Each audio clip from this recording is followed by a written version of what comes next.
Bon bah camarades, on va démarrer. Alors d'abord, je voudrais rappeler que, si possible, il faut faire en sorte que vos téléphones ne sonnent pas, ne vibrent pas, de pas répondre au téléphone. Comme d'habitude, donc cet exposé, il sera en deux parties avec une petite pause de 20 minutes. Et à la fin, on organisera un débat où on pourra donner la parole dans la salle.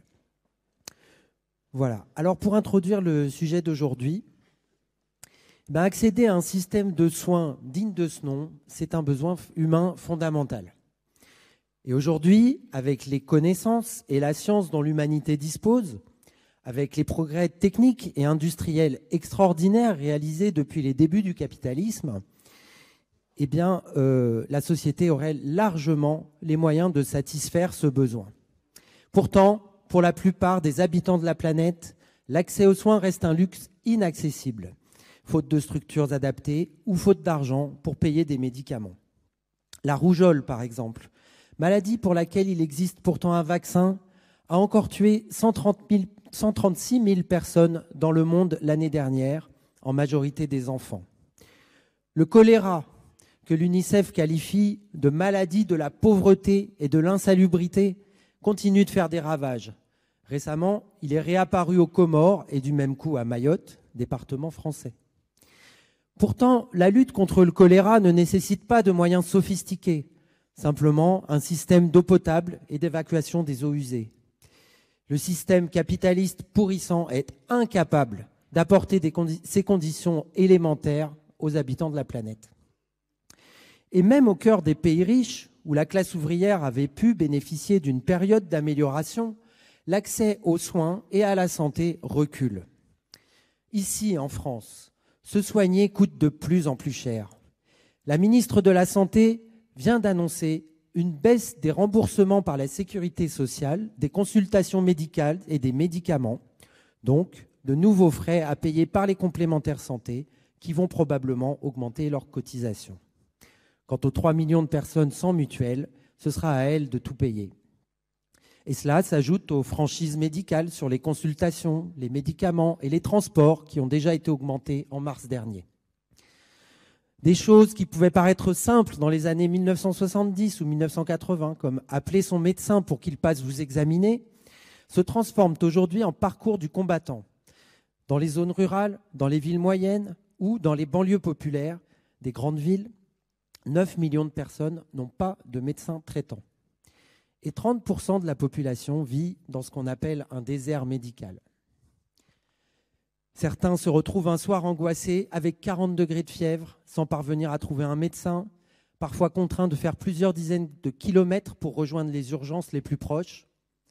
Certains ont une prescription d'imagerie médicale pour une suspicion de métastase cancéreuse au cerveau et ne trouvent un rendez-vous que 3 mois plus tard. Certains renoncent à consulter un psychiatre, un gynécologue ou un ophtalmologue, faute de voiture ou de moyens pour payer l'essence ou de proches pour les héberger dans une grande ville où les spécialistes sont présents. D'autres encore attendent des heures sur un brancard aux urgences et peuvent même y mourir seuls et angoissés. Alors pour beaucoup, dans les classes populaires, l'accès à la santé est devenu un casse-tête. Et du coup, la confiance dans le progrès laisse place aux désillusions, à la méfiance et au sentiment d'abandon et de marginalisation. Le rejet des vaccins, des médicaments, le recours à des charlatans, l'adhésion à des théories complotistes sont aussi des conséquences de cette situation de plus en plus catastrophique. Et on parle là du système de soins de la France, un pays parmi les plus développés, qui ont accumulé leurs richesses en condamnant le reste du monde au sous-développement. Eh bien, cette situation est liée à une offensive de longue haleine des capitalistes pour mettre la main sur l'énorme gâteau du système de santé. Les dépenses de santé en France représentent en effet actuellement plus de 300 milliards d'euros par an, dont une part toujours plus grande vient grossir leurs profits. C'est à partir de la crise mondiale qui a commencé dans les années 1970, sous la pression des capitaux à la recherche de nouveaux secteurs où se placer, que les gouvernements ont commencé à transformer le système de soins faisant de la santé un secteur très lucratif, largement ouvert aux capitaux privés. Alors, on ne va pas évoquer aujourd'hui l'industrie pharmaceutique et ses milliards de profits, mais discuter de la manière dont les gouvernements, depuis 50 ans, ont broyé méthodiquement les travailleurs de la santé comme les patients. La dette de la Sécu, l'hôpital public, les cliniques privées, les EHPAD, les laboratoires d'analyse, tout a été industrialisé, rentabilisé à outrance, souvent directement livré aux financiers. La santé tout entière est devenue un objet de spéculation. Et pour développer cette mise du secteur de la santé sous la coupe de la finance, je passe la parole à Zoé Chavet.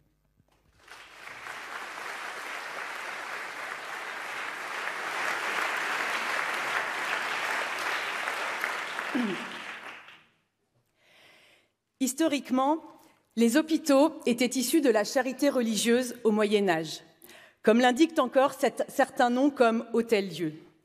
Ils se finançaient par des dons ou par des rentes tirées de leurs propriétés foncières ou par les communes qui en étaient souvent les gestionnaires. Au XIXe siècle encore, des religieuses présentes 24 heures sur 24 et 7 jours sur 7, sans salaire, accueillaient les pauvres, les vieux, les malades dans ces mouroirs. Les médecins y venaient se faire la main le matin bénévolement avant de soigner leur clientèle riche et payante l'après-midi. Dans l'entre-deux-guerres, les hôpitaux devinrent des lieux où on soignait, avec les premières assurances sociales, puis les premiers malades qui payaient leurs soins. Mais le système de santé en France ne s'est réellement développé que dans les 30 années qui ont suivi la fin de la Deuxième Guerre mondiale, après 1945, qui furent une époque de progrès scientifique et de développement économique, en tout cas dans un pays impérialiste et après les destructions massives de la guerre. Après la guerre, le gouvernement d'union nationale, dirigé par le général de Gaulle, avec participation des partis socialistes et communistes, créa la sécurité sociale, qui unifia et généralisa le système des assurances sociales précédentes. La couverture maladie permit à plus de travailleurs d'accéder à des soins médicaux, mais dès le début, elle ne remboursait pas l'intégralité des soins. Le reste à la charge du patient, s'appelant le ticket modérateur. Depuis des décennies, on nous rabâche l'idée qu'il s'agirait d'une époque bénie de conquête sociale. Encore avant-hier, l'émission Affaires sensibles sur France Inter était consacrée à la légende d'Ambroise Croizat, présenté comme le père de la sécurité sociale, et au mythe de l'as social répandu par le film de Gilles Perret.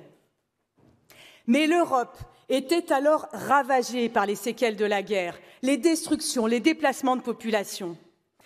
La bourgeoisie et ses serviteurs politiques craignaient une explosion révolutionnaire, comme celle qui éclata en 1917, où la classe ouvrière pourrait renverser leur pouvoir. En France, le soutien des ministres communistes comme Croizat, avec leur influence dans la classe ouvrière, permit à De Gaulle de remettre en selle l'appareil d'État bourgeois, de réprimer les révoltes anticoloniales naissantes, tout en reconstruisant la machine économique au profit des capitalistes. Le financement de la Sécu reposait sur les cotisations, réparties formellement entre une part ouvrière et une part patronale. Mais fondamentalement, tout cet argent était le fruit du travail de la classe ouvrière. C'est elle qui produit collectivement toutes les richesses de la société, y compris les médicaments, les bâtiments des hôpitaux ou les blouses des médecins. Qu'elle accède à une partie de ce qu'elle a elle-même fabriqué, c'est la moindre des choses et cela n'a rien d'extraordinaire.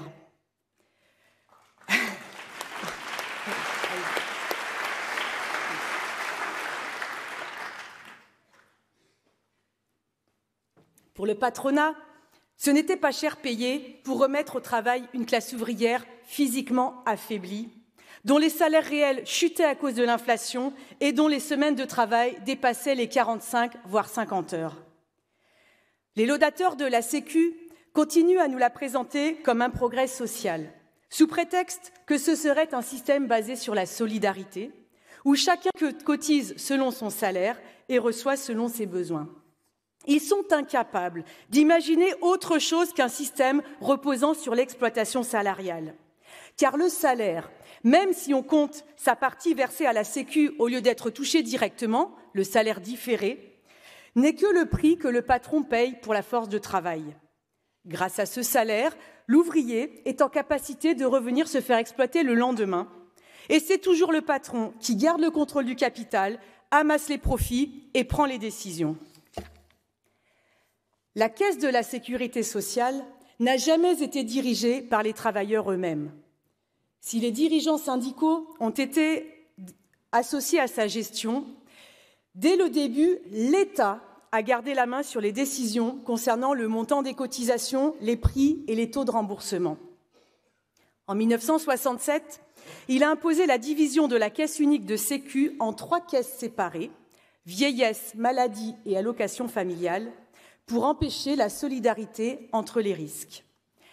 Et il a octroyé au patronat, qui ne disposait au départ que d'un quart des places dans les conseils d'administration, d'en occuper la moitié. L'État a aussi largement utilisé l'argent de la Sécu pour financer les investissements indispensables dans le système de santé.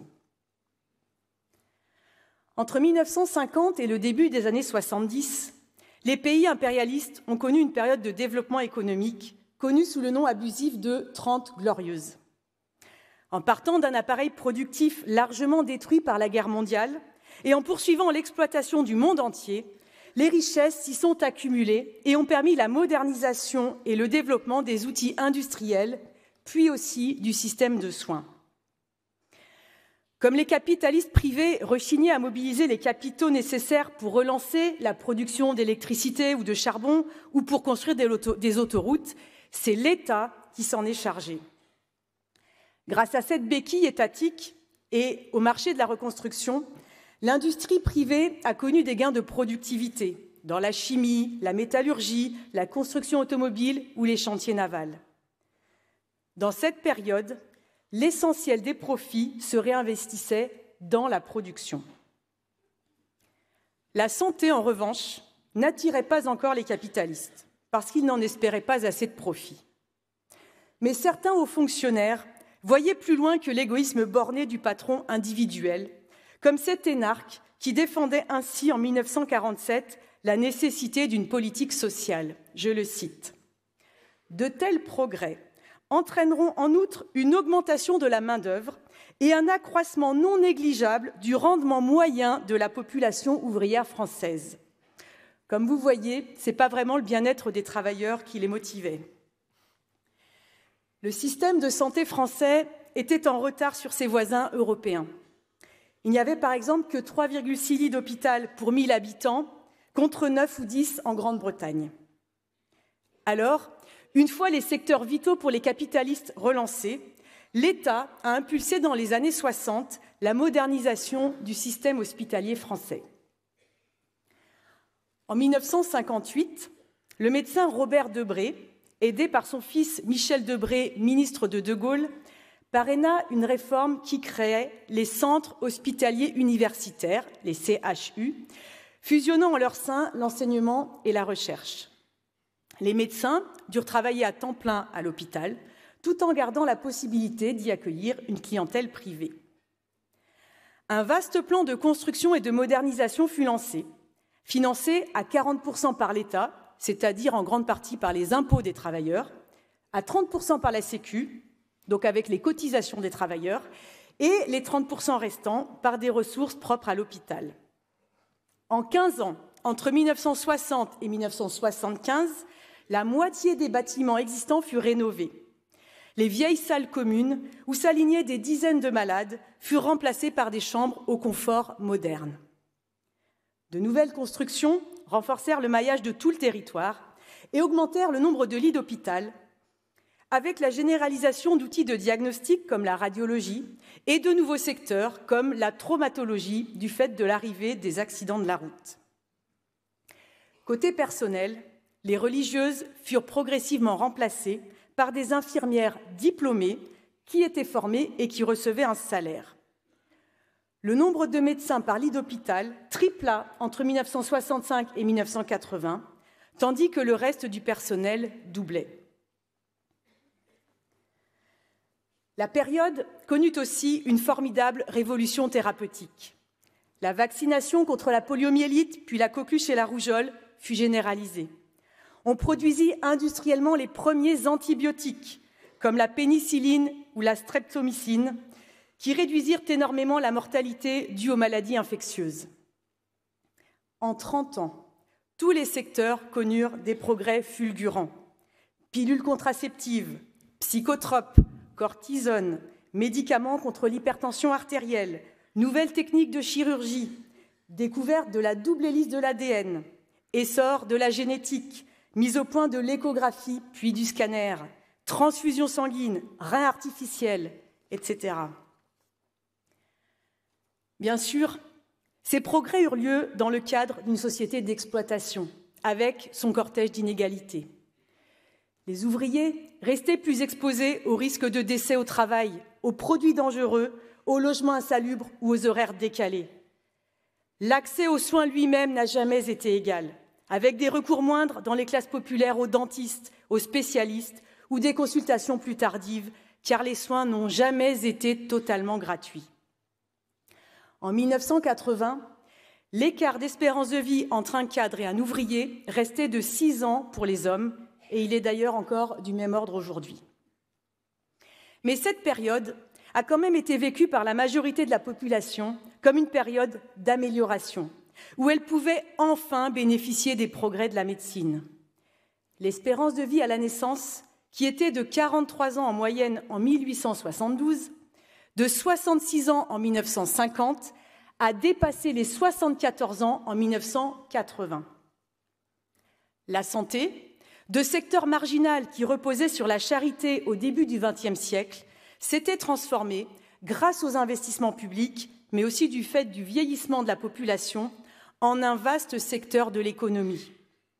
Entre 1950 et 1980, en France, la consommation de biens et services médicaux, comme disent les économistes, était passée de 2,5% du PIB à 6,25%, dont plus de la moitié pour l'hôpital public.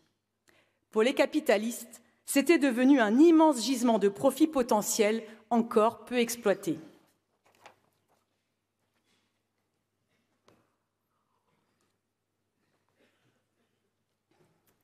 La période a changé à partir du milieu des années 1970.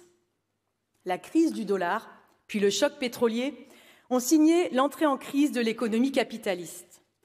La croissance de la production a commencé à se heurter aux limites du marché solvable. Les capitalistes ne trouvaient plus la rentabilité attendue en élargissant le marché, ils investissaient moins et cherchaient de nouvelles sources d'enrichissement.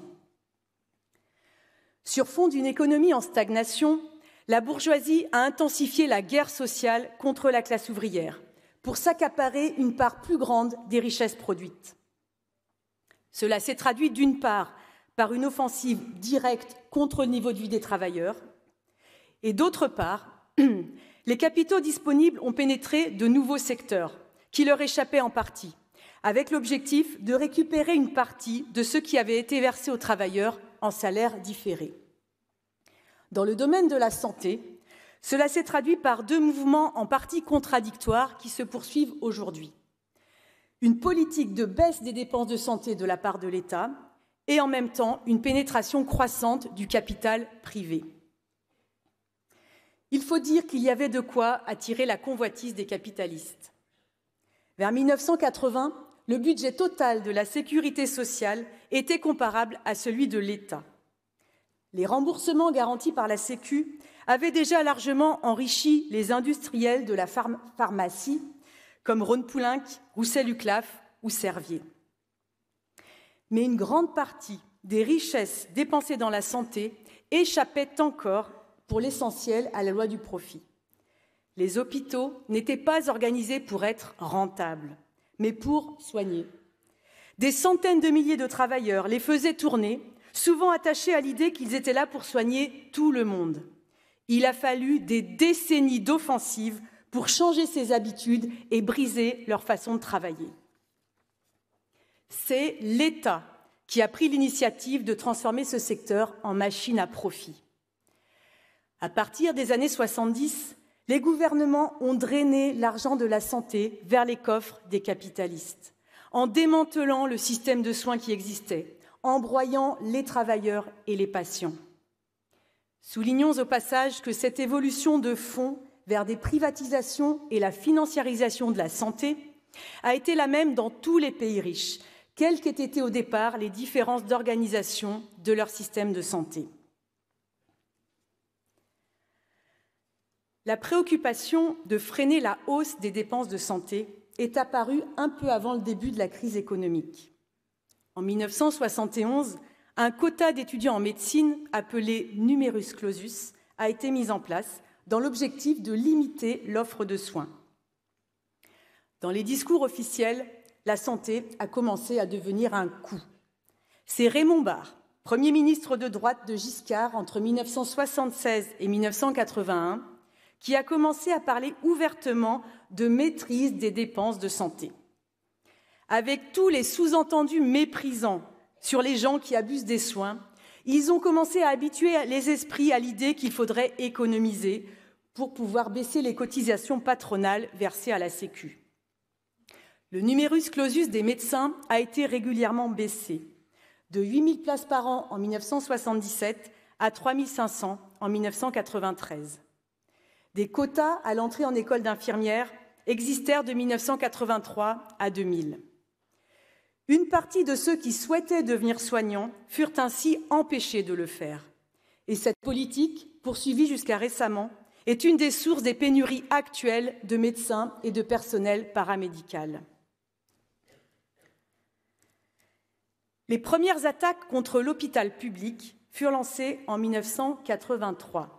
Avec François Mitterrand président, Pierre Mauroy du Parti socialiste Premier ministre et Jacques Ralite du Parti communiste ministre de la Santé.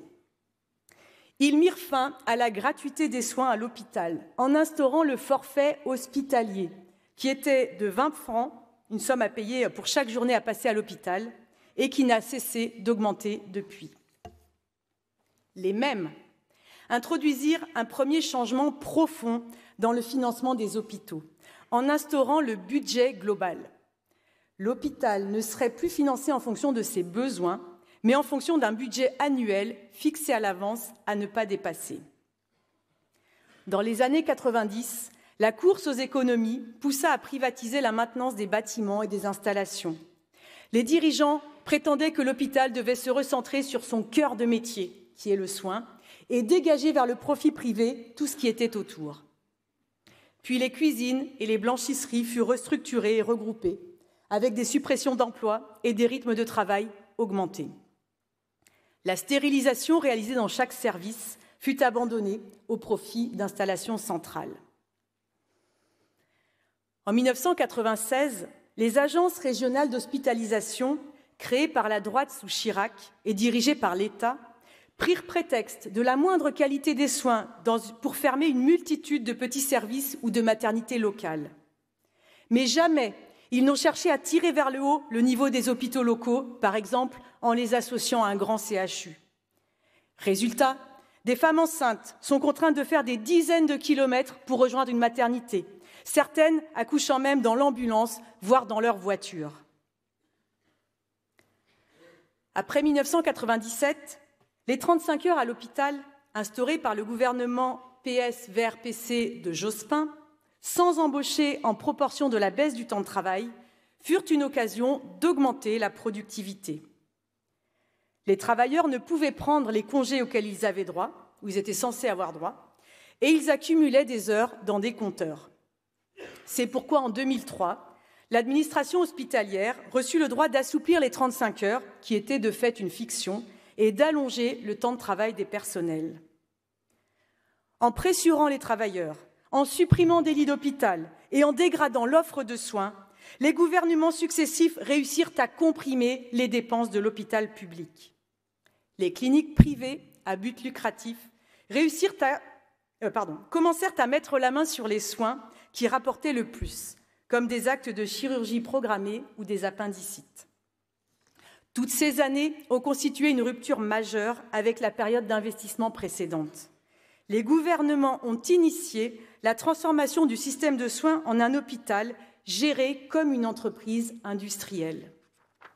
Selon ces gens-là, les hôpitaux dépensaient trop, car ils n'étaient pas soumis à cette saine loi de la concurrence capitaliste qui est censée être le gage d'une meilleure efficacité. Mais avant les années 2000, la pénétration directe du capital dans le système de soins restait limitée. En revanche, dans la même période, les financiers avaient déjà commencé à s'enrichir avec l'argent des caisses de la sécurité sociale. Dès la fin des années 70, les politiciens ont inventé le fameux trou de la Sécu, voué à une grande carrière dans la propagande contre les travailleurs. Il s'agit d'un déficit artificiellement créé. Le patronat, avec les premiers plans de licenciement massif, a privé la Sécu de rentrées de cotisations. Mais les gouvernements se sont refusés à augmenter les taxes et à taxer les profits pour compenser. La prétendue catastrophe du trou de la Sécu, la prétendue dette qui explose, ont ensuite servi de prétexte, et on est en plein dedans en ce moment, pour restreindre les droits des travailleurs. Par contre, cela n'a jamais empêché les baisses de cotisations patronales sous prétexte de lutter contre le chômage. En 1991, Michel Rocard, Premier ministre de Mitterrand, a instauré un nouvel impôt, la CSG, contribution sociale généralisée, payée principalement par les salariés, les invalides, les retraités et les chômeurs, pour renflouer les caisses de la Sécu sans faire payer le patronat. Puis le plan Juppé de 1995 fut une attaque majeure contre les retraites et contre l'assurance maladie. Si la grande grève de novembre-décembre 1995 l'a forcé à remballer le volet retraite de son plan, Juppé a réussi à imposer d'autres mesures. Désormais, pour limiter les dépenses, le gouvernement allait fixer à l'avance le budget de chaque branche de la Sécu et le faire voter par le Parlement, en particulier un objectif national des dépenses d'assurance maladie, ONDAM. Et c'est cette loi qui est discutée en ce moment au Parlement. Le plan Juppé imposa aussi des hausses des cotisations salariales, du forfait hospitalier et de la CSG. D'ailleurs, aujourd'hui, la CSG est un impôt qui rapporte plus que l'impôt sur le revenu, alors que c'est bien plus injuste, car son taux n'est pas du tout progressif.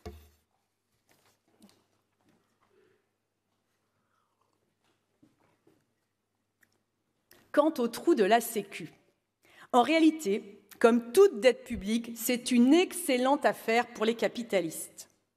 Déjà en 1850, Marx expliquait, je le cite, « L'endettement de l'État était d'un intérêt direct pour la fraction de la bourgeoisie qui gouvernait et légiférait au moyen des chambres.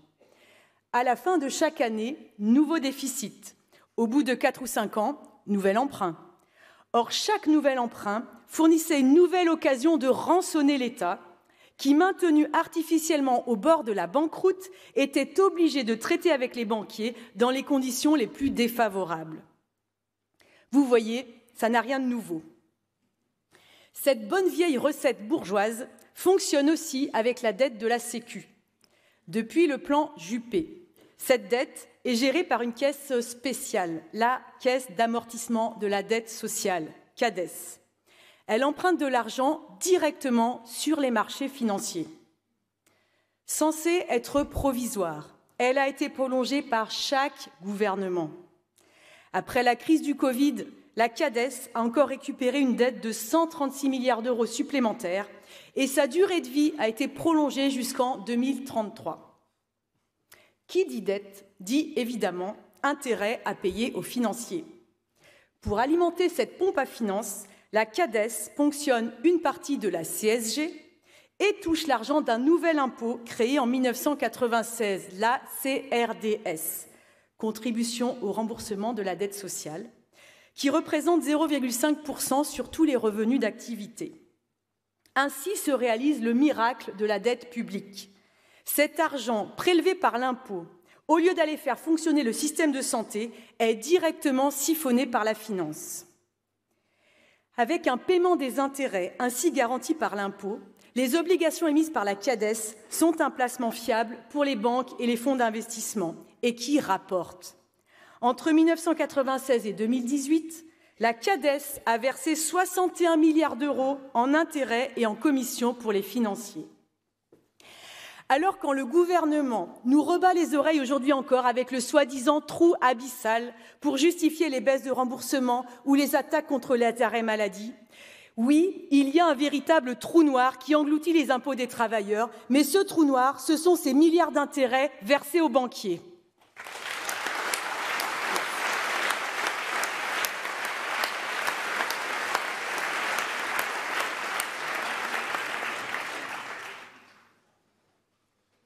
Ainsi, en leur offrant le pactole de la dette de la Sécu, les gouvernements ont permis aux capitalistes des banques de puiser directement dans l'argent des cotisations que les travailleurs versent pour leur santé.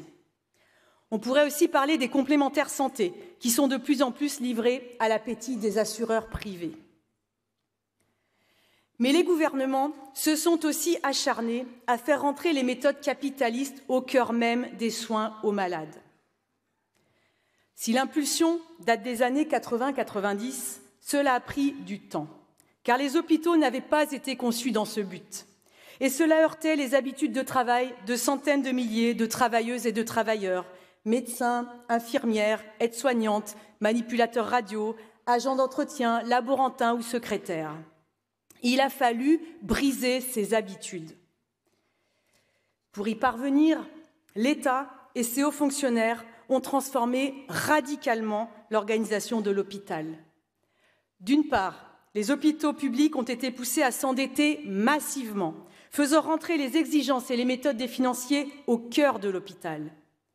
Et par ailleurs, comme nous allons le voir, à l'aide de la T2A, tarification à l'acte, les soins ont été industrialisés, taylorisés, au point que de nombreux soignants ressentent aujourd'hui que leur travail, c'est comme à l'usine.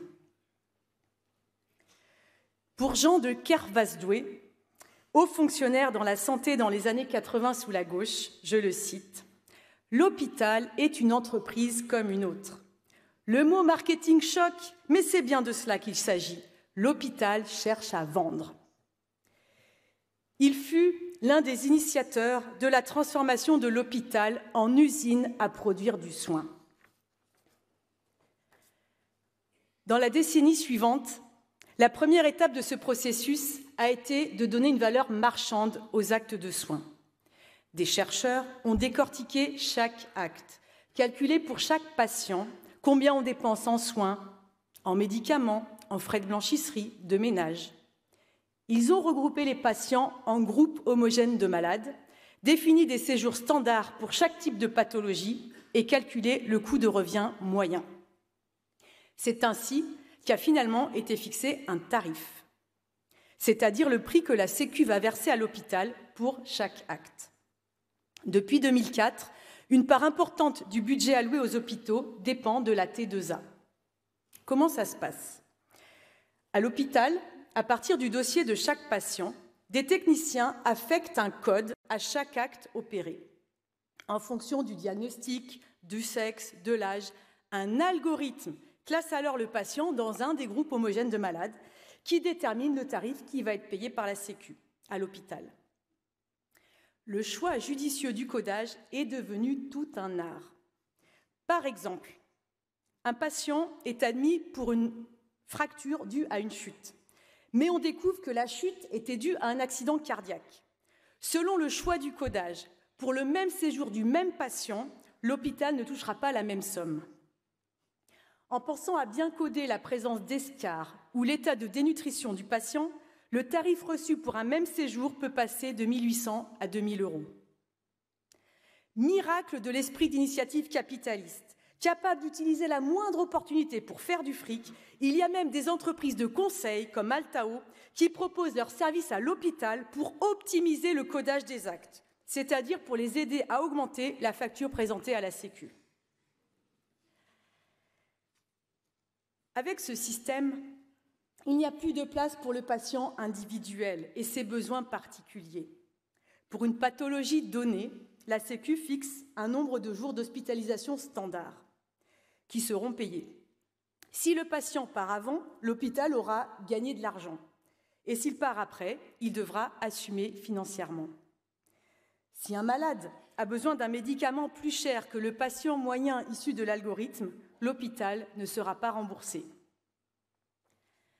Des associations comme AIDS pour les malades du sida ou Vaincre la muco pour les jeunes atteints de mucoviscidose ont dénoncé la dictature de ces impératifs comptables. La T2A incite à privilégier les actes techniques qui rapportent, alors que les patients ont aussi besoin d'écoute, d'aide pour apprendre à vivre avec leur maladie ou poursuivre leur scolarité. On arrive à des situations ubuesques, comme cette pédiatre du CHU de Grenoble qu'on accuse de passer trop de temps à échanger par téléphone, par mail, par SMS avec les parents des enfants diabétiques, car cette activité n'est pas tarifée par la T2A. Autre conséquence de ce système de tarification à l'acte, il n'y a plus de lien direct entre ce que dépense réellement un hôpital et ce qui lui est versé par la Sécu. Un hôpital peut être en déficit et pour y faire face, il doit augmenter sa productivité. Il est incité à sélectionner les patients et à limiter les soins devenus les moins rentables selon ses critères comptables. Depuis les années 2010, la T2A est aussi utilisée comme moyen de pression pour faire sortir les patients le plus rapidement possible, en fixant des tarifs surévalués pour la chirurgie ambulatoire pour laquelle on ne dort pas à l'hôpital. Une liste de gestes à effectuer obligatoirement en ambulatoire a été établie. Et le médecin qui souhaite quand même garder un patient plus fragile s'expose à des reproches. Là où auparavant un patient restait 3 jours, il ne passe plus qu'une journée à l'hôpital, avec par exemple une petite opération de chirurgie, 2 examens, une perfusion posée, tout ça au pas de course. Il sort le soir et cela maximise le tarif touché par l'hôpital, tout en libérant le lit pour un autre patient le lendemain. Voici ce que raconte une patiente entrée pour une petite opération gynécologique à la PHP, donc à l'Assistance publique Hôpitaux de Paris. À l'hôpital, nous étions à la chaîne. Une blouse, des chaussons, une culotte, c'est là, vous sortez après la cabine et vous allez vous asseoir. On ne comprend rien car personne ne nous a rien expliqué. Parce que tout le monde court et personne n'a le temps. Nom, numéro de sécu, dossier, la chaise roulante et enfin la table d'opération. Beaucoup ont vécu cette impression de n'être qu'un numéro, vite traité et vite renvoyé chez soi. Un chez-soi, parfois mal chauffé ou insalubre, et où on peut se retrouver seul pour affronter l'inquiétude ou surveiller les risques de complications. Cette évolution vers plus d'ambulatoires s'appuie sur de nouvelles techniques qui rendent la chirurgie moins invasive et moins dangereuse. Et parfois, le patient peut être content de rentrer plus vite chez lui. Cela pourrait avoir des aspects positifs s'il y avait ensuite suffisamment de médecins de ville, de centres de santé, de visites à domicile pour assurer le suivi des soins. Mais ces avancées servent de prétexte pour faire des économies en fermant massivement des lits. En effet, pour chaque lit d'hospitalisation complète, il faut en moyenne 6 emplois de soignants à l'effectif, afin d'avoir quelqu'un jour et nuit auprès du malade. Renvoyer des patients chez eux plus vite permet donc de supprimer des emplois et de diminuer l'argent dépensé en salaire. En 20 ans, entre 1998 et 2018, près de 70 000 lits d'hospitalisation complète ont été fermés dans le public et plus de 20 000 dans le privé. Même si certains ont été transférés en EHPAD et d'autres remplacés par des lits de journée, le solde reste largement négatif. En psychiatrie, avec la même logique, 60% des lits d'hospitalisation complète ont été supprimés entre 1976 et 2016, sans développement de structures suffisantes pour suivre correctement les patients en dehors. Les délais d'attente pour un premier rendez-vous dans un centre médico-psychologique s'allongent, pouvant parfois atteindre 6 mois, alors que de plus en plus de gens souffrent de problèmes psychiques. C'est particulièrement tragique pour les enfants ou les adolescents, avec des troubles autistiques ou des risques suicidaires tardivement repérés. Quant aux adultes mal soignés, nombre d'entre eux finissent sans abri ou en prison.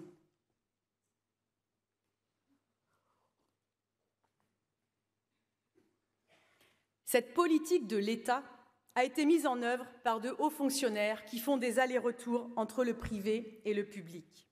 Ils ont apporté dans la santé les méthodes de gestion capitaliste, comme en témoigne cette succession à la tête de la PHP. En 2002, il y eut Rosemarie Van Lerberg, énarque et normalienne, dont la carrière l'a menée du management chez Danone à l'hôpital, puis à la direction du groupe privé d'EHPAD Corian et dans les conseils d'administration de Bouygues et CNP Assurance. Vous voyez, c'est vraiment une spécialiste de la santé, mais de la santé des profits. Merci.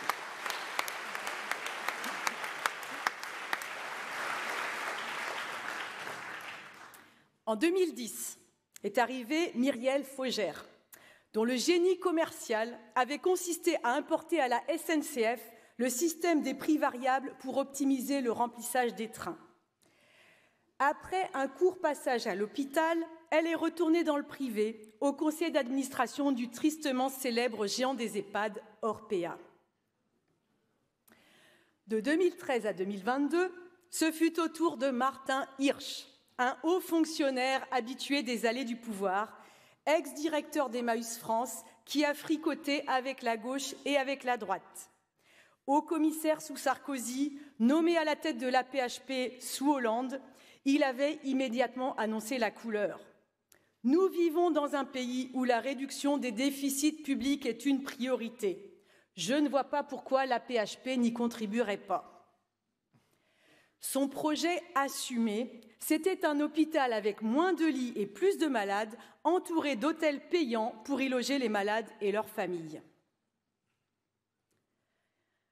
Selon les opportunités de carrière, ces hauts fonctionnaires passent de l'appareil d'État à la Sécu aux entreprises privées.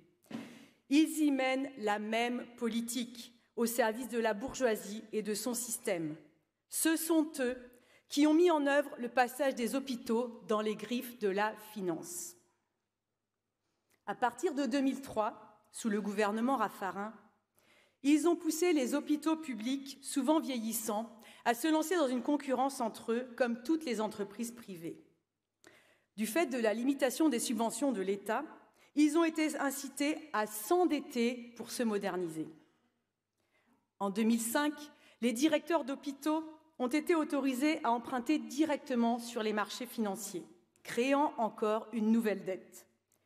La dette des hôpitaux a triplé en 10 ans, passant de 9,8 milliards d'euros en 2003 à près de 30 milliards en 2014, dont près d'un quart d'emprunts dits toxiques. Un épisode qui a marqué les esprits à l'époque, c'est celui des emprunts toxiques auprès de la banque Dexia, qui ont étranglé des communes, mais aussi de nombreux hôpitaux, comme ceux de Nancy ou de Saint-Étienne. Au départ, les hôpitaux empruntaient avec des taux d'intérêt faibles, mais le piège, c'est qu'ils étaient variables. Par exemple, le taux pouvait être indexé sur le taux de change de l'euro face au franc suisse. Et les commerciaux de Dexia assuraient bien sûr la main sur le cœur qu'il était hautement improbable que l'euro chute. Sauf qu'après la crise financière de 2008 et la crise de la dette grecque en 2010, la méfiance des spéculateurs a fait chuter l'euro, déclenchant la clause du contrat qui prévoyait la hausse des taux d'intérêt qui ont explosé. Pour réussir à payer cette dette pourrie, les mesures d'austérité se sont durcies. De nombreux hôpitaux ayant du mal à faire face, ils ont repoussé des travaux, annulé des investissements, d'où la vétusté, voire la dangerosité croissante de certains bâtiments. Mais les vautours de la finance, en mettant la main sur la dette, pouvaient désormais racketter directement les hôpitaux, forcés de détourner une partie de leur budget des soins aux malades. Nouveau miracle de la dette publique, le montant global des intérêts payés par les hôpitaux français aux banques est monté jusqu'à 928 millions d'euros pour l'année 2012 et dépasse encore aujourd'hui les 700 millions d'euros par an. L'argent ainsi emprunté sur les marchés financiers a servi à arroser les industriels par le biais de grands chantiers d'achat de nouveaux équipements. Par exemple, l'hôpital sud-francilien à Corbeil-Essonnes a été construit par le géant du BTP Eiffage par le biais d'un partenariat public-privé. Après avoir réalisé le chantier de 344 millions d'euros, Eiffage devait initialement toucher un loyer de 40 millions pendant 30 ans, soit un montant total de 4 fois sa mise initiale. Mais cet hôpital flambant neuf a dû rester fermé plus d'1 an du fait de milliers de malfaçons et de manquements aux règles de sécurité. Des hôpitaux ont été regroupés. De nombreuses petites villes ont perdu leur maternité ou certaines spécialités qui ont été centralisées dans les gros CHU. Par exemple, en région lyonnaise, un établissement tout neuf, baptisé Hôpital Femmes Mère Enfant, a ouvert en 2008. Il a regroupé toute l'activité liée à la maternité et à la pédiatrie de l'agglomération, en fermant les services de 2 petits hôpitaux et la maternité d'un autre, et en supprimant des lits. Cette usine à bébés, comme le surnommait la presse, a été l'occasion de faire la chasse aux doublons et d'intensifier le travail des soignants, comme cela se passe dans l'industrie. En Île-de-France, pour lutter contre le déficit et l'endettement, un plan lancé en 2008 prévoyait de regrouper les 37 hôpitaux de l'AP-HP en 12 pôles ou groupements hospitaliers, en supprimant 4 000 postes et près de 2 000 lits. Selon la direction, il s'agissait, je cite, de réaliser des gains d'efficience et des économies d'échelle sur le plan de l'organisation administrative et logistique, mais également de celle des soins. Au sein de chaque groupement, les analyses médicales non urgentes ont été regroupées sur un seul site. Par exemple, la biologie du site de Charles Foix est réalisée à la Pitié-Salpêtrière avec des machines plus efficaces et une mécanisation croissante du travail.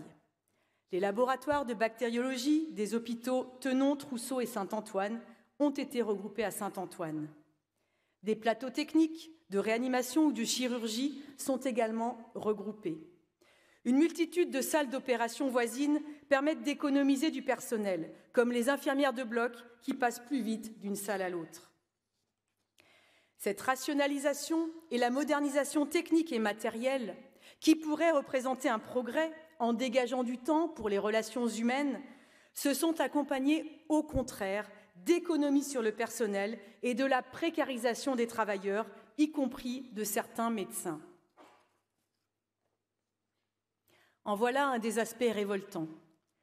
Les hôpitaux exploitent sans vergogne la précarité des médecins étrangers. 4 à 5 000 médecins exerçant dans les hôpitaux ont eu leur diplôme à l'extérieur de l'Europe, souvent au Maghreb, en Syrie, au Liban ou en Afrique subsaharienne. Leur formation n'a pas coûté 1 centime en France. C'est un aspect du pillage des pays les plus pauvres.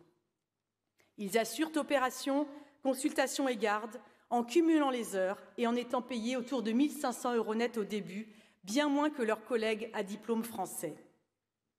Sans eux, bien des services ne tourneraient pas, mais ils sont soumis à des épreuves de vérification de compétences, qui sont en fait un véritable concours avec un faible taux de réussite. Ceux qui ont échoué ont souvent été licenciés, puis menacés de perdre leur titre de séjour. Ils se sont mobilisés en janvier dernier avec comme slogan « Médecins pas chers, voilà la bonne affaire ». Le gouvernement a alors accordé des autorisations provisoires pour l'année 2024 pour leur permettre de repasser ce fameux concours. Mais rien n'est réglé pour eux. Et comme l'ensemble des travailleurs immigrés, ils font partie du monde du travail. Ils doivent pouvoir avoir des papiers et la liberté de travailler.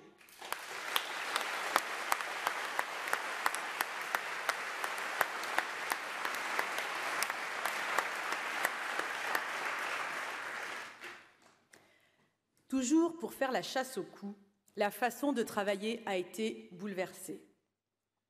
Des cabinets de conseil comme McKinsey ou le français Capgemini ont apporté à l'hôpital les méthodes du lean management chères au patronat, comme le raconte Benjamin Rossi, infectiologue dans un hôpital en Seine-Saint-Denis. Je le cite. « On a alors vu débarquer dans les services ces types en costard qui n'allaient pas dans le décor. Au milieu des vitres scotchées au Chatterton et des fils électriques pendant dans les couloirs, leurs chemises immaculées, leurs sourires Colgate et leurs mocassins à glands faisaient tache. On les appelait les Men in Black. Selon eux, avec un brancardier au lieu de 10, une secrétaire au lieu de 30, une infirmière au lieu de 3, tout serait pareil. Ils appelaient ça rationaliser. Les services et les médecins eux-mêmes sont mis en concurrence. Il faut maximiser le taux d'occupation des lits, le taux d'utilisation d'un bloc opératoire. Aux urgences, on peut transférer un patient dans un autre service 10 minutes avant sa mort pour qu'il ne soit pas comptabilisé comme décès aux urgences. Dans des laboratoires de plus en plus mécanisés ou au brancardage, les mêmes chronométreurs que dans l'industrie font la chasse au temps mort. Alors qu'auparavant, chaque service avait ses brancardiers dédiés. Aujourd'hui, tout a été centralisé. Il faut faire une demande par informatique pour un transport de malades. Et les brancardiers, comme chez Amazon, sont munis d'une application qui optimise les flux de patients. Et il ne s'agirait surtout pas de prendre le temps pour discuter avec des patients parfois inquiets. En revanche, s'il s'agit de les licencier quand ils sont précaires ou de les évaluer s'ils sont titulaires, les cadres leur reprocheront de ne pas discuter assez avec les patients qu'ils brancardent. Pour les aides-soignants, il faut toujours passer plus vite aux patients suivants, comme s'il s'agissait d'une voiture sur une chaîne de montage. Faute de temps, des toilettes de patients sont faites de façon incomplète. Des malades en perte d'autonomie sont laissés au lit des jours entiers. Pour les infirmières aussi, les gestes sont standardisés et le temps est compté. Une jeune infirmière n'a plus le temps à passer avec une ancienne plus expérimentée pour apprendre le savoir-faire. Il n'y a plus de temps pour faire des réunions d'équipe. La pratique des poules ou des remplacements sur repos s'est développée. Ce sont des réservoirs d'infirmières qui peuvent être envoyés n'importe où sans forcément maîtriser les spécificités de chaque spécialité ni l'organisation du service. L'augmentation du recours à l'intérim va dans le même sens. Des infirmières qui ne sont là que pour une journée, ne savent pas où est rangé le matériel, ne connaissent ni les patients ni les autres membres de l'équipe. Les soignants sont transformés en pions interchangeables.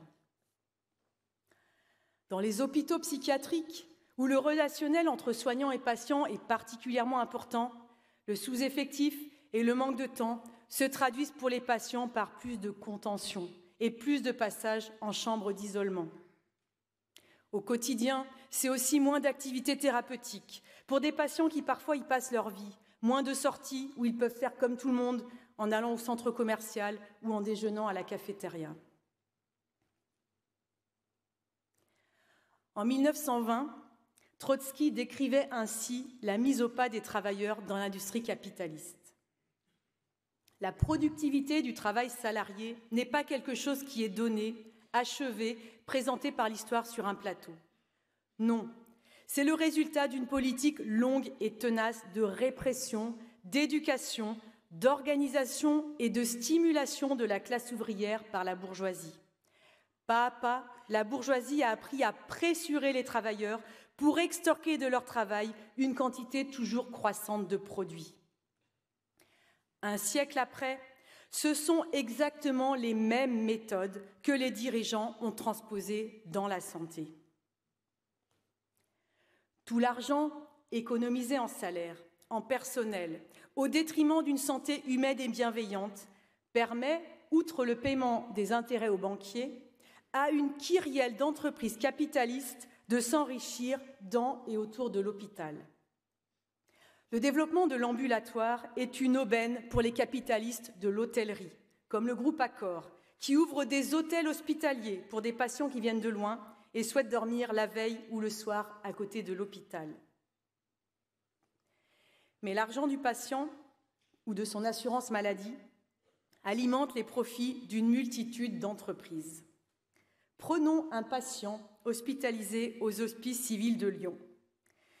S'il souhaite une chambre individuelle, il devra faire sa demande auprès de l'entreprise Hapital. S'il veut la télévision ou Internet, c'est la société Cinéolia. S'il souhaite une revue pour patienter, il ira au Relais du groupe Vivendi, possédé par Bolloré. Le ménage de sa chambre a été fait par les travailleurs de l'entreprise GSF. S'il doit faire un IRM ou un scanner, c'est avec l'appareil du groupe Philips, qui a signé un partenariat exclusif de 60 millions d'euros sur 12 ans pour l'installation et l'entretien.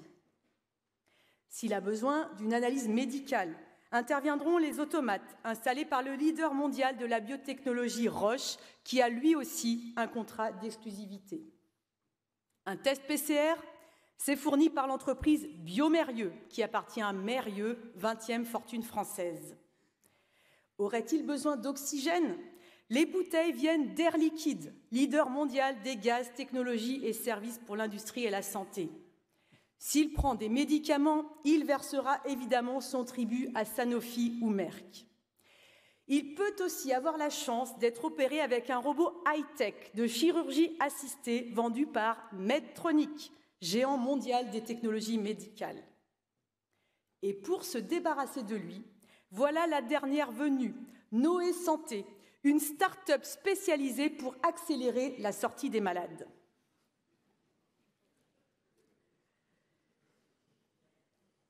Ainsi, l'hôpital, avec ses gros budgets de fonctionnement, ses 1001 domaines d'activité et même le caractère vital des besoins auxquels il répond, a été démantelé, découpé en confettis et des pans entiers de la santé soumis aux appétits du capital.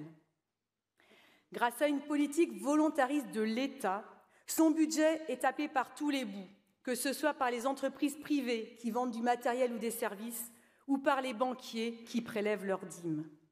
Cela s'est fait en pressurant l'ensemble des travailleurs de l'hôpital.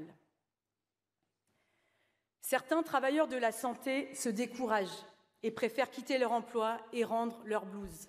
Le nombre de démissions explose.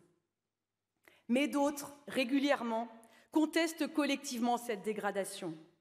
Il y a des mouvements de colère locaux, des travailleurs qui se regroupent pour interpeller leur direction, qui refusent d'appliquer des consignes absurdes, qui refusent de se soumettre à un système qui broie travailleurs et patients. Parfois, cela débouche sur des mouvements plus larges, qui révèlent que les travailleurs de la santé n'acceptent pas cette évolution. Le premier mouvement qui a marqué, c'est la grève des infirmières en 1988, qui a également concerné d'autres catégories de personnel. Avec, entre autres, la revendication de 2000 francs d'augmentation de salaire pour tous, il s'opposait au blocage des salaires décidé par la gauche en 1982. Dans les 20 dernières années, de multiples mobilisations locales contre des fermetures de maternités ou de services ont réuni personnel et population locale, de Saint-Affrique dans l'Aveyron au Lilas en Seine-Saint-Denis, en passant par Carhaix, Die, Cognac, de Gazeville, Épernay, Guingamp, Sarlat et j'en passe. Ils obtiennent parfois un sursis, mais sans parvenir à stopper le rouleau compresseur des fermetures. En 2015, à la PHP, un mouvement de contestation a duré plusieurs semaines contre la suppression des jours dits de RTT, réduction du temps de travail. Des journées à récupérer en repos pour compenser le fait que les soignants travaillaient plus que les 35 heures légales. Pour économiser 20 à 25 millions d'euros, Martin Hirsch, en supprimant les RTT, voulait augmenter le nombre le nombre de soignants présents sans embaucher, et il comptait sur le fait que les soignants continuent à dépasser la durée légale du temps de travail, mais sans être payés en conséquence. Une camarade racontait alors « Il n'y a déjà plus aucune règle qui régisse le temps de travail. On fait des semaines de 50 heures.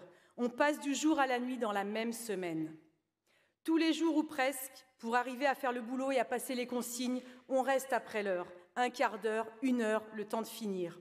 On est rappelé sur nos jours de repos et on est prévenu quelquefois du jour au lendemain qu'il faut changer d'horaire. »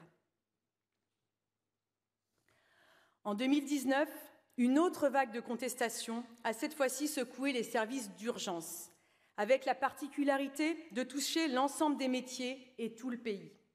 Pendant plusieurs mois, à l'appel du collectif Interurgence, rejoint par des syndicats de travailleurs et des collectifs de médecins, des grèves et des manifestations ont réclamé des embauches et des augmentations de salaire. Toutes ces réactions sont légitimes et salutaires. Elle montre que les travailleurs de la santé n'acceptent pas les diktats de la rentabilité et de la finance, qu'ils ne supportent pas le mépris et l'impression que leur travail perd son sens. L'évolution du capitalisme a rapproché leurs conditions de travail de celles de tous les prolétaires. Et comme les autres, ils n'ont pas d'autre choix que de s'organiser, lutter ensemble pour défendre leur peau face à l'offensive de l'État et du patronat. C'est dans ces luttes communes qu'ils peuvent se faire respecter, apprendre à surmonter les divisions entre catégories, prendre conscience de leurs intérêts communs, comprendre qui sont leurs ennemis.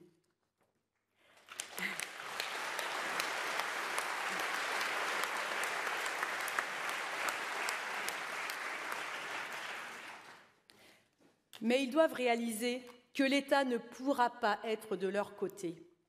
Il n'enrayera pas la politique de pillage à grande échelle organisée au profit des capitalistes. L'État est un instrument façonné et affûté par la bourgeoisie. Ces hauts fonctionnaires, ces gestionnaires, sortis des grandes écoles, passant du public au privé et réciproquement, ne sont pas sélectionnés pour défendre l'intérêt de la population, mais pour défendre sous tous les angles ceux des capitalistes. À l'hôpital, comme ailleurs, il y a besoin de militants communistes révolutionnaires pour faire réaliser que la financiarisation de la santé est un moyen de drainer des parts supplémentaires de la richesse créée par les travailleurs vers les caisses des capitalistes et que la dégradation vécue dans la santé est une facette de la lutte que mène la classe capitaliste contre l'ensemble de la classe ouvrière. Pour arrêter le rouleau compresseur, c'est le pouvoir de la bourgeoisie qu'il faut renverser.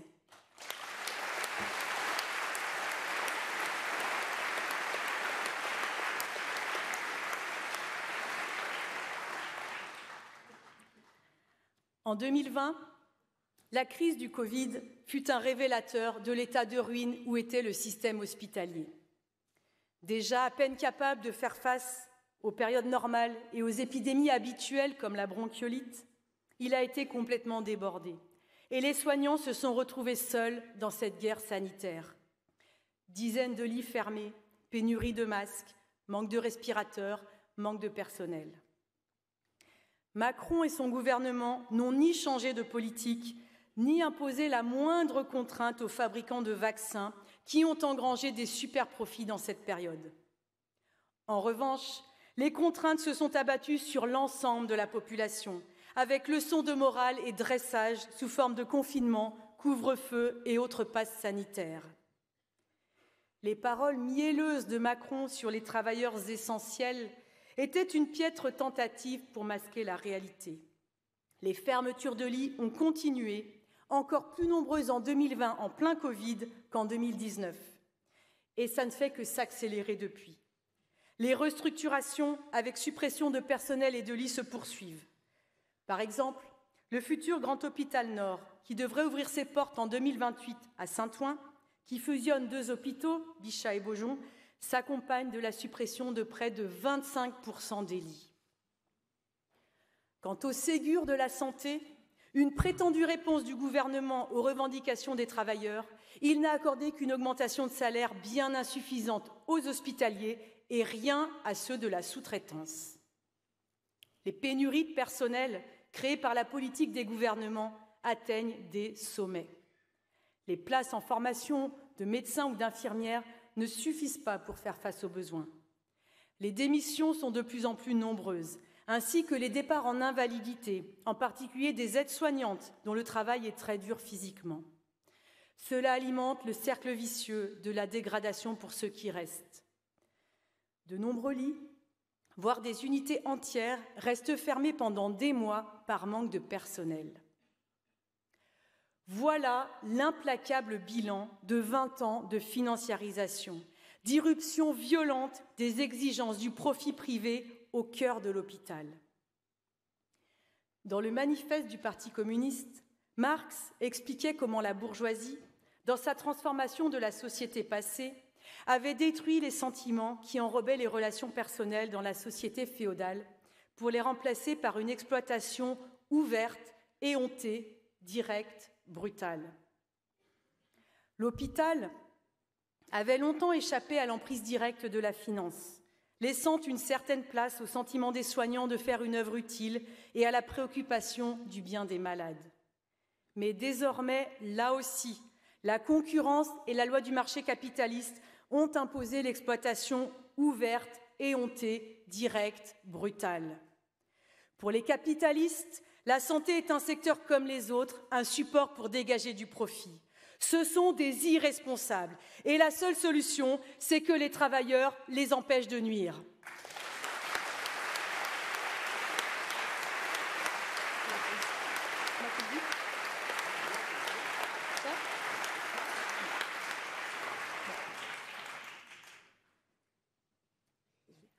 Du coup, on va faire la pause maintenant. On savait pas. Voilà. Donc,